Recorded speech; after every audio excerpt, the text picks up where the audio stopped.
El cuarto trabajo es la evaluación de la atención e hiperactividad en el SAOS pediátrico. Sus autores, Saraí, Huicochea Redondo y Víctor Manuel Patiño Torreada. Institución de procedencia, Centro de Investigación Transdisciplinar en Psicología de la Universidad Autónoma del Estado de Morelos. Bienvenidos, un estado muy bonito. Adelante, bienvenida. Esa es su presentación, ¿verdad? Gracias.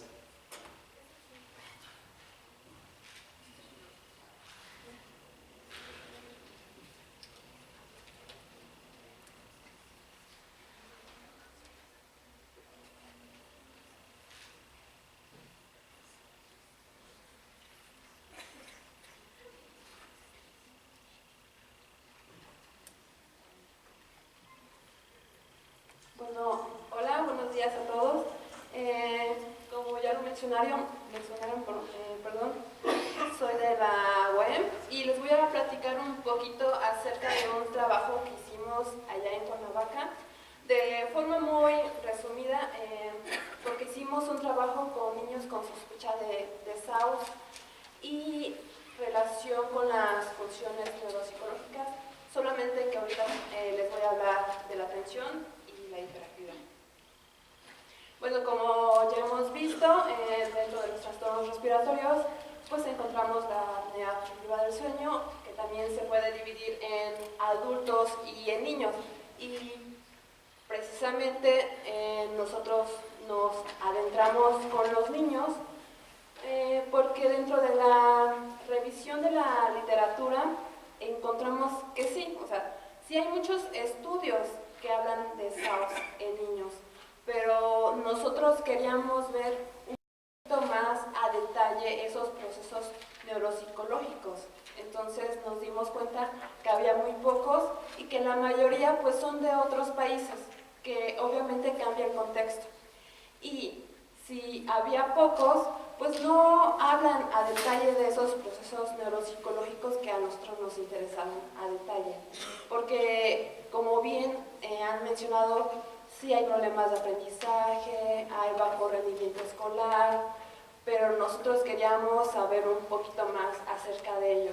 Y en cuanto a procesos neuropsicológicos, me voy a referir a atención, memoria, funciones frontales como flexibilidad, planeación, organización de la información, inhibición, lenguaje, praxias, hipnosis, y que estos a su vez tienen subdivisiones.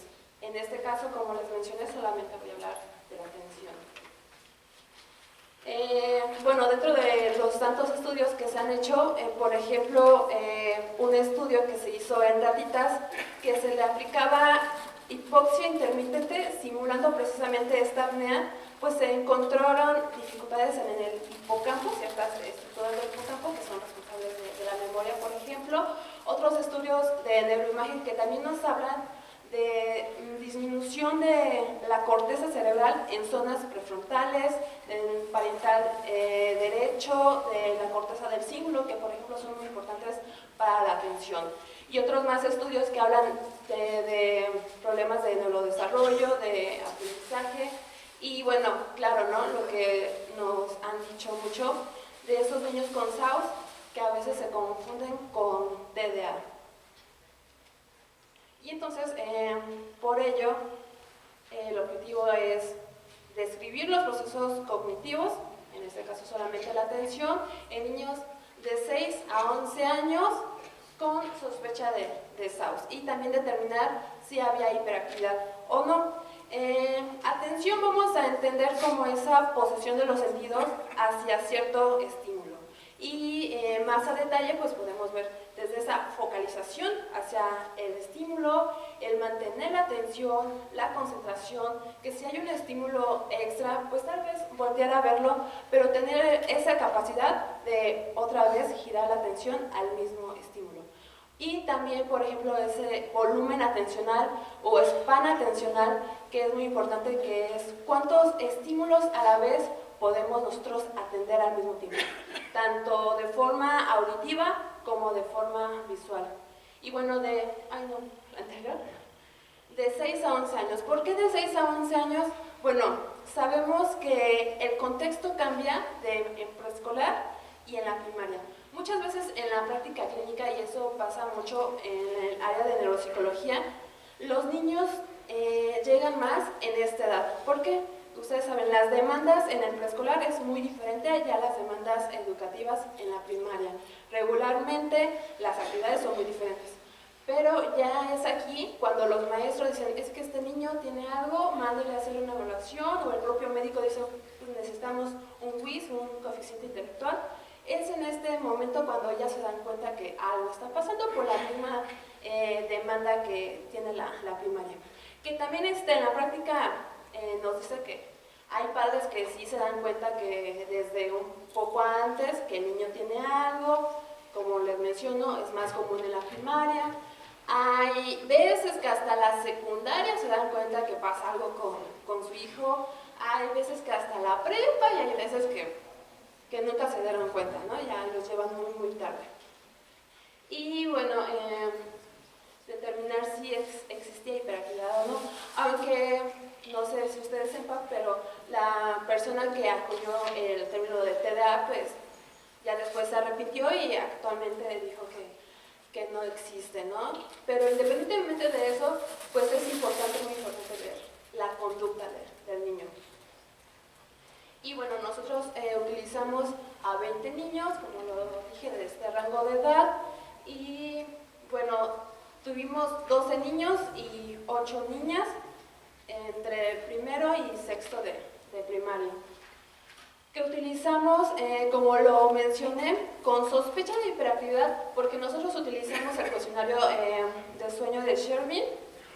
Es un cuestionario muy, muy completo, además que estuvo relacionado con la propia entrevista con los padres que tenían los niños problemas de adenoides y amígdalas que no habían sido operados.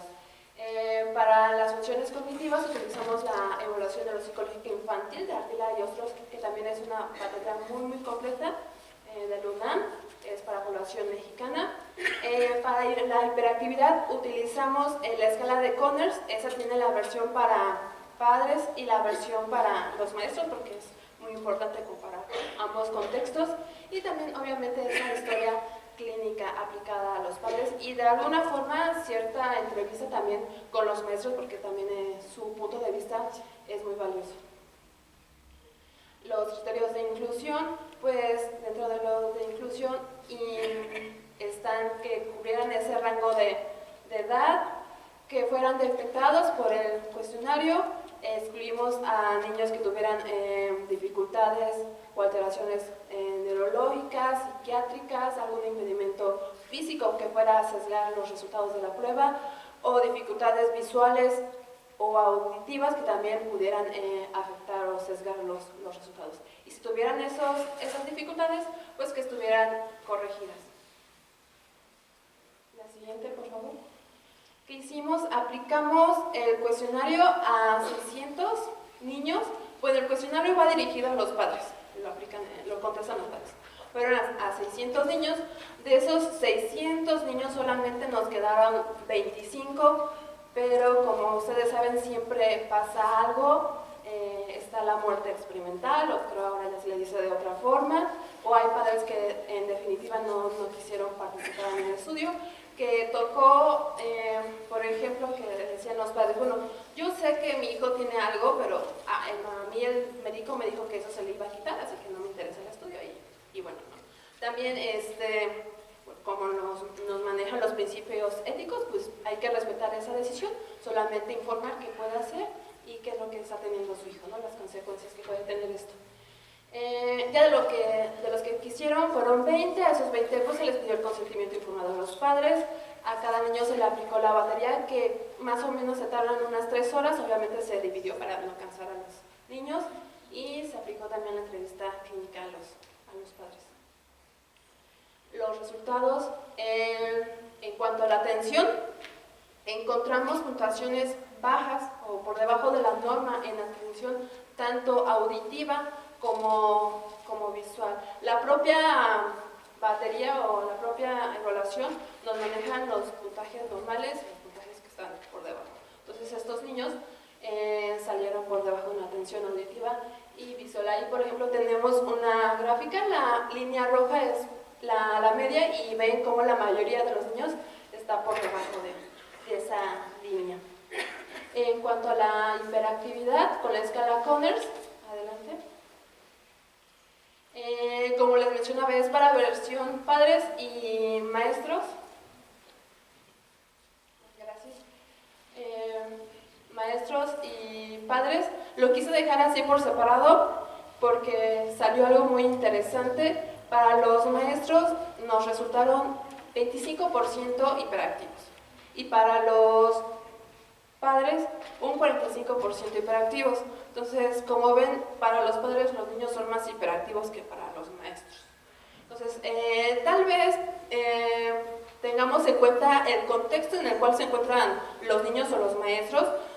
Son grupos grandes en una escuela pública, más de 30 niños, entonces tal vez los maestros no le dedican el tiempo exclusivo a cada niño y tal vez incluso salieron estos resultados. Adelante. Y bueno, como conclusiones, podemos ver que sí hay puntuaciones bajas en atención visual y auditiva. Entonces, pensemos qué hace un niño en la escuela, en el salón.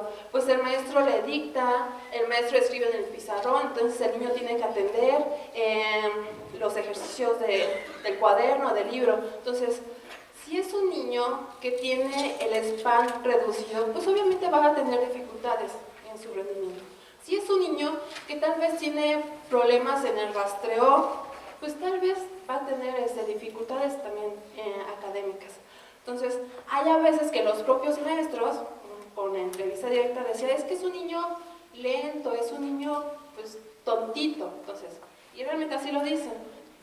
No es que sea un niño tontito, simplemente es un niño que su span atencional es un poquito más reducido que los demás y su rastreo es un poquito más lento que los demás. Entonces, si se trabaja adecuadamente, si tú le brindas las actividades, las tareas adecuadas y si se brinda un plan de habilitación para el niño, pues obviamente va a mejorar. Entonces, hay que trabajar en ello. Obviamente, como sabemos, pues esto depende de algo multidisciplinar, no solamente de una persona.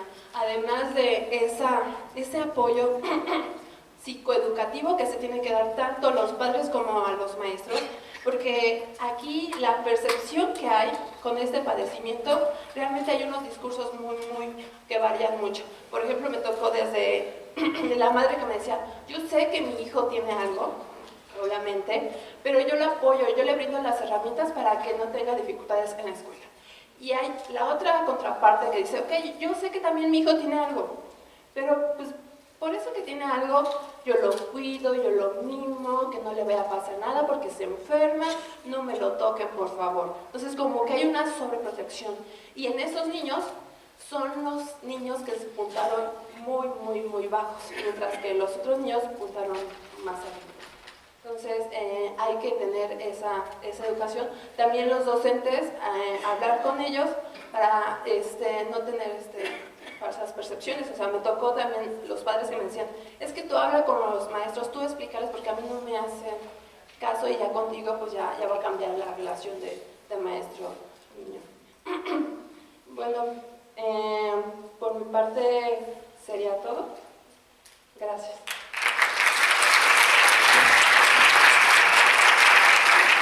Madre María Huicochea Redondo, pues le entrego la constancia a nombre de la sociedad.